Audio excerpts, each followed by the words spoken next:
Assalamualaikum Sobat Football United. Manchester United secara gemilang luar biasa menaklukkan Etihad, mengalahkan tuan rumah Manchester City, di mana Manchester City musim lalu menjadi juara bertahan Premier League. Bahkan mereka menjadi juara selama 4 musim secara berurutan. Manchester United yang musim ini melakukan pergantian manajer, masih dalam periode transisi, adaptasi, ada formasi, komposisi yang selalu berganti-ganti hampir di setiap pertandingan pertama dari Ruben Amorim sampai dengan tadi menghadapi Manchester City. Menurut gue ini menunjukkan bahwa memang masih fluktuatif ya kondisi dari Manchester United ketika menghadapi tuan rumah Manchester City yang sebenarnya dari kuantitas, artinya kedalaman skuad, maupun juga kualitas ini di atas Manchester United. Walaupun selama 10 pertandingan sebelum menghadapi Manchester United ini juga fluktuatif ya, hanya 1 kemenangan, 2 seri, sisanya kalah. Nah, Manchester United menurut gua tampil luar biasa karena kerja keras, lalu juga determinasi tinggi. Lini belakang dari Manchester United merupakan titik penting ya, fondasi penting dari kemenangan di Etihad ini, sehingga di video kali ini seperti biasa gue akan membuat atau memberikan rating pemain. Lini belakang Manchester United ini memiliki bobot yang sangat berat di pertandingan tadi. Dimulai dari Andre Onana, ya kebobolan 1 gol dari sundulan dekat Josko Gvardiol, di mana Andre Onana juga tidak bereaksi ya, tapi dia melakukan 2 penyelamatan. Tidak banyak sebenarnya aksi-aksi yang dilakukan oleh Andre Onana. Kenapa? Karena lini belakang Manchester United ini sangat solid, sehingga kinerja dari Andre Onana pun juga tidak perlu terlalu, dalam tanda kutip, terlalu berat ya. Passing akurasi 73%, long ball dari 13 percobaan hanya 4, jadi tidak bagus ini. Dari situ gua memberikan nilai 6 kepada Andre Onana. Matthijs de Ligt fantastis, tampil selama 79 menit. 1 clearance, 3 interception. Ground duels, dari 2 ground duels, 1 berhasil dimenangkan. Aerial duels dari 5, 4 berhasil dimenangkan. Passing akurasi 89%. Tampil solid menurut gua di posisi center back sebelah kanan ya. Gua beri Matthijs de Ligt nilai 8. Nilai 8 juga untuk Harry Maguire. Luar biasa, Harry Maguire tampil sebagai center back tengah, mengawal pemain seperti Erling Haaland yang memiliki keunggulan fisik. Tapi Harry Maguire juga mampu menurut gua menandingi keunggulan fisik dari Haaland. Bahkan ground duelsnya ini 100%. Luar biasa, dari 4 percobaan 4-4-nya dimenangkan. Aerial duels 50%. Ada 3 clearance, 5 interception, 3 tackling, luar biasa. Tapi ada 1 error yang menjadi shot ataupun peluang dari Manchester City. Passing akurasinya pun juga sangat tinggi, 92%. Long ball dari 3 percobaan, 2 berhasil didaratkan. Luar biasa penampilan dari Harry Maguire. Lisandro Martinez, gua berikan Lisandro Martinez nilai 8. Dari sisi pertahanan ya, Lisandro Martinez ini dari 3 duel, 1 berhasil dimenangkan.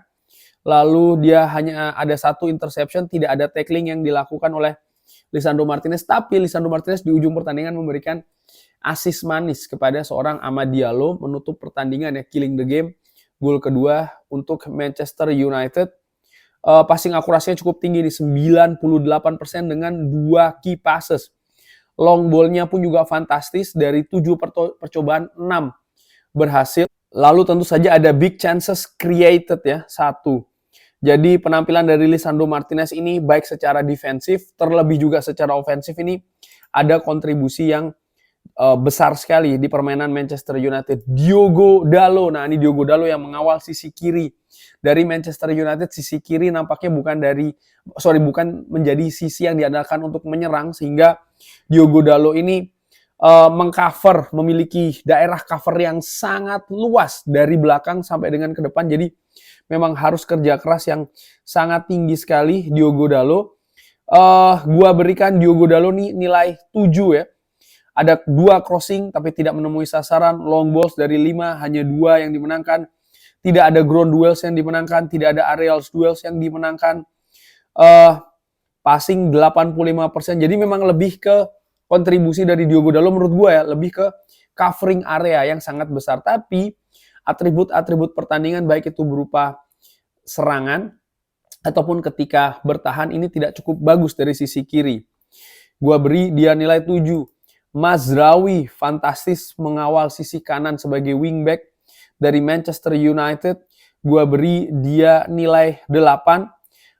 Banyak sekali nih duels yang berusaha atau dilakukan oleh Nocer Mazraoui dari 12 kali percobaan, 7 berhasil dimenangkan, aerial duel 100%. Lalu passing akurasinya 85%.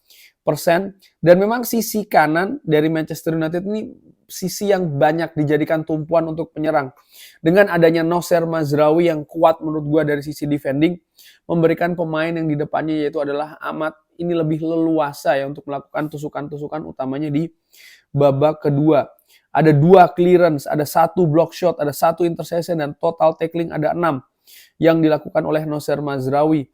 Dia pun juga melakukan dribbling dengan 3 kali mencoba ya masuk ke daerah pertahanan. Ada 1 dribbling yang dilakukan dan sukses yang dilakukan oleh Nocer Mazraoui untuk masuk ke daerah pertahanan Manchester City. Gua beri dia nilai 8. Manuel Ugarte juga 8. Gua beri 1 key passes, 100% long balls yang dilakukan. Ground duels dari 13 percobaan 6 berhasil dimenangkan. Aerial duels 1 percobaan tapi itu berhasil ya. Ada 4 tackling yang dilakukan, ada 2 interception.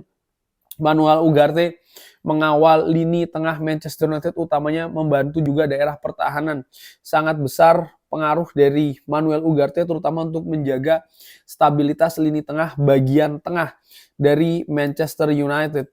Bruno Fernandes, ada 1 gol dari titik penalti tadi yang dilakukan oleh Bruno Fernandes. Ada 3 umpan kunci yang dilakukan oleh Bruno Fernandes. Ada 2 crossing yang berhasil dari 4 percobaan. Long balls dari Bruno Fernandes 100%. Bruno Fernandes juga terlibat dalam melakukan duels dari 9 percobaan, 4 berhasil dimenangkan. Total tackling 3, interception 1. Bruno Fernandes tampil fantastis menurut gue di lini tengah Manchester United. Kalau gue lihat heat maps ini, hampir di semua penjuru ada Bruno Fernandes. Dan dia pun juga berusaha memberikan perimbangan yang cukup banyak dari sisi sebelah kiri. Walaupun aslinya dia merupakan seorang gelandang tengah ya bersama dengan Manuel Ugarte, tapi dengan keluarnya Mason Mount, masuknya Kobbie Mainoo ini merubah juga skema. Tapi gue melihat bagaimana ada banyak sekali heat maps, titik-titik heat maps ataupun area-area heat maps dari Bruno Fernandes di atas lapangan. Ini menunjukkan bahwa covering area dari kapten Manchester United ini sangat luas sekali. Tampil selama 90 menit. Gua berikan nilai 9 bagi Bruno Fernandes. Mason Mount yang tampil hanya 14 menit, gua berikan dia nilai ya tidak banyak hal yang diberikan oleh Mason Mount. 1 long ball berhasil, 78% passing. Tidak banyak ya, dengan covering area sebelah kiri mungkin gue beri dia nilai 6.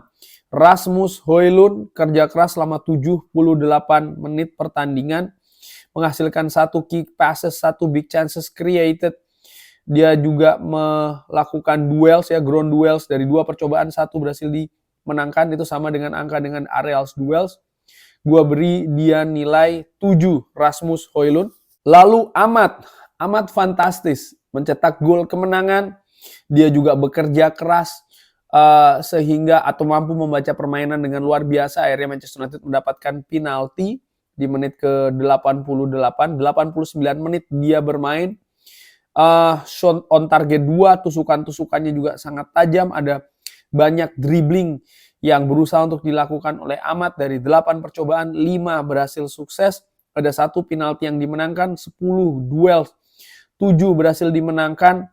Luar biasa menurut gua. Crossing 1 percobaan itu berhasil 2.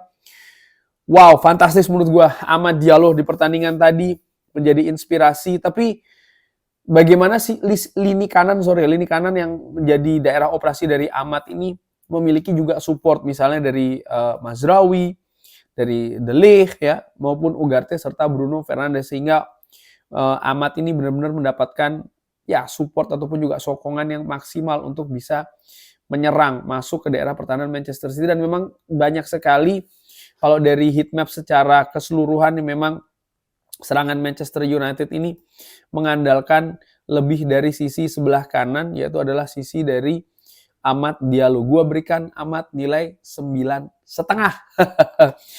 Nyaris perfect ya penampilan dari Amad Diallo. Kobbie Mainoo yang tampil selama 76 menit, nih cukup tinggi menit bermainnya. Ada banyak kesalahpahaman yang terjadi di atas lapangan untuk seorang Kobbie Mainoo. Nampaknya juga masih beradaptasi. Ground duels 50%, aerial duels 100%.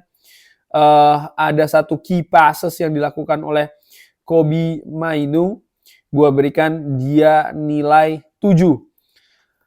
Kobbie Mainoo memiliki kemampuan teknis secara individu yang bagus ya, potensi besar, tapi gue melihat dia memang masih berusaha untuk beradaptasi dengan sistem permainan Ruben Amorim. Nggak jelek sih, nggak jelek ya, tapi memang ya ada banyak tadi gue lihat di babak pertama terutama ya salah paham dari Kobbie Mainoo. Ada juga tadi bagaimana kepanikan dari Kobbie Mainoo di daerah gelandang pertahanan Manchester United, sehingga akhirnya Manchester City mendapatkan tendangan penjuru. Bagaimana tendangan penjuru itu menjadi hal yang menakutkan dalam tanda kutip bagi Manchester United, terutama setelah pertandingan menghadapi Arsenal dan juga menghadapi Nottingham Forest. Intinya memang masih ada hal yang harus dikejar nih, dipelajari, diadaptasi oleh seorang Kobbie Mainoo. Anthony tampil 12 menit ya, gue beri dia nilai 7, passing akurasi 100%, fantastis.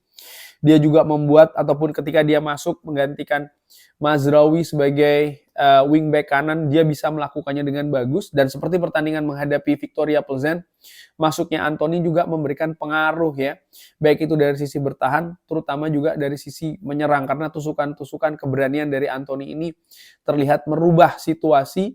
Jadi tidak drop penampilan dari lini kanan Manchester United sebelum dan setelah Nocer Mazraoui ditarik. Joshua Zirkzee luar biasa covering bolanya ya, terutama di menit-menit terakhir tadi. Ada kontribusi, tentu saja dia mampu mengawal bola dalam tanda kutip. Tapi sebagai penyerang menurut gue dia tidak begitu banyak berperan. Tampil selama 12 menit, gue beri dia nilai 6. Leny Yoro tampil 11 menit, 1 clearance, ground duel 100%, long ball 100%, passing akurasi juga 100%.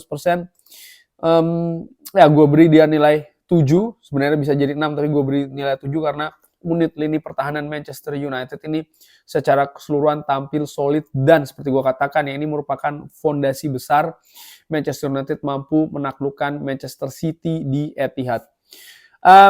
Secara keseluruhan gue melihat memang penampilan pemain Manchester United ini fantastis. Mereka bekerja keras, mereka sangat cair dalam melakukan pergerakan. Determinasi ada yang berubah di babak pertama dengan babak kedua. Di babak pertama tempo nampak lebih kalem ya, sedang-sedang saja. Lalu nyali juga keberanian nampak ditahan-tahan, tapi di babak kedua situasi berubah. Ini hampir sama sepertinya ketika menghadapi Victoria Plzen. Gua nggak tahu apakah memang pendekatan strategi, karena itu bisa jadi ya Ruben Amorim tidak geber langsung nih selama 90 menit bermain dengan fisik yang tinggi banget, dengan ya agresivitas tinggi, intensitas tinggi sepanjang 90 menit. Nampaknya tidak demikian karena ada perhitungan-perhitungan tertentu.